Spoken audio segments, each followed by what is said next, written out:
Bonjour à tous, dans cette vidéo je vous propose de découvrir et de décortiquer une œuvre pour piano du compositeur allemand Ludwig van Beethoven, la bagatelle pour piano en la mineur, que l'on connaît principalement sous le nom de lettre à Élise.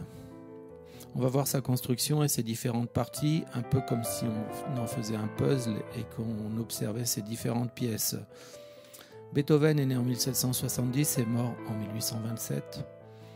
La bagatelle en la mineur a été publiée d'abord sous le nom de Pour Thérèse en 1810. Donc c'est en hommage à une jeune fille issue de la noblesse que Beethoven rêvait d'épouser.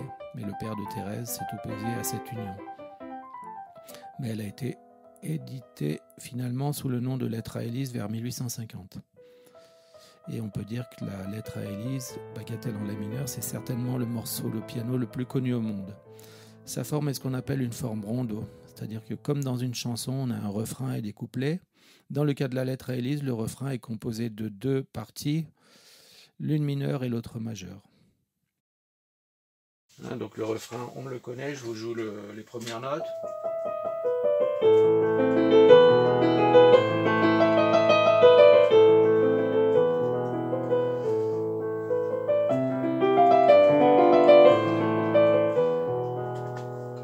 J'ai joué donc la partie mineure et puis un petit passage en majeur. On va leur attribuer une lettre, la lettre A pour le début, donc partie A.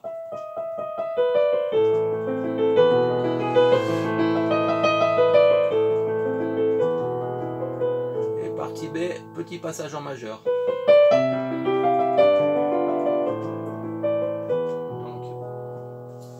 Qu'est-ce que c'est que majeur? On a tendance à dire qu'un mode majeur est plutôt joyeux et qu'un mode mineur serait plutôt triste et nostalgique. Donc là on a le début qui est effectivement en mode mineur, partie A.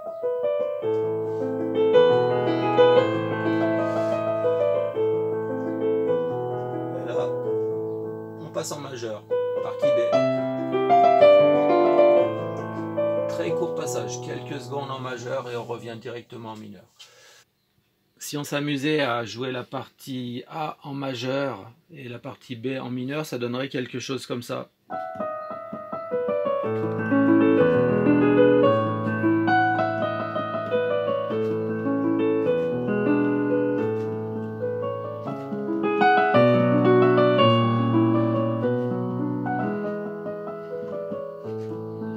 Donc on voit le caractère majeur et le caractère mineur donnent vraiment chacun sa couleur. Voilà. Donc je vais vous faire le début, donc on va entendre les parties A, A, B, A.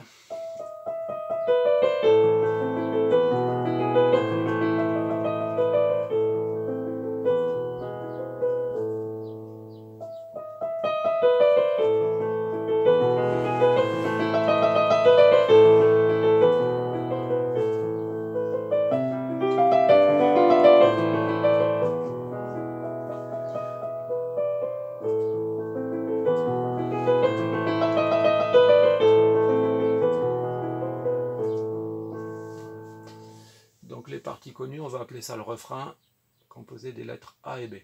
On va voir ensuite une nouvelle partie qu'on va appeler C.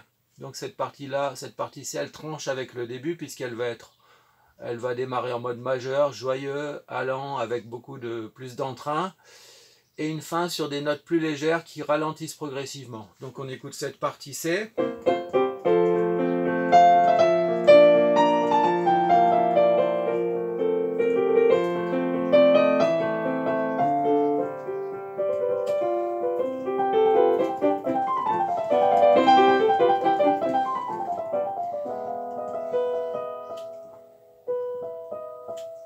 Et le ralenti à la fin,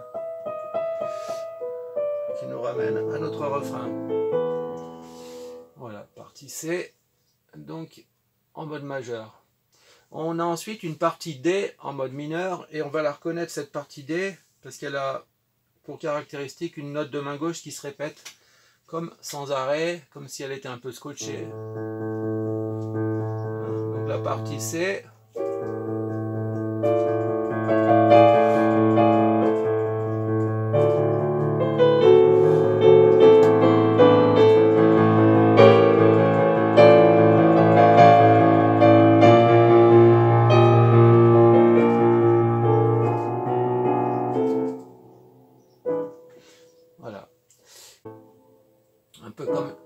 point d'interrogation à la fin d'une phrase, comme si Beethoven voulait nous surprendre.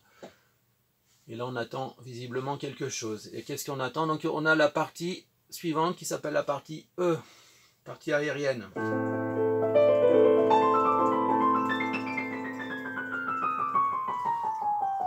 Voilà, une courte arpège.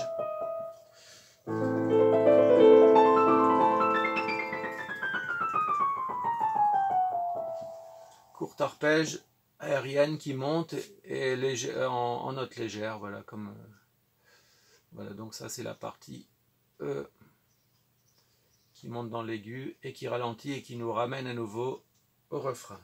Donc maintenant qu'est-ce qu'on fait? On prend le document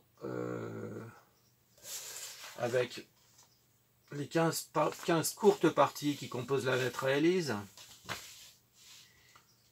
de 1 à 15, et simplement on indique pour chaque partie les lettres correspondantes.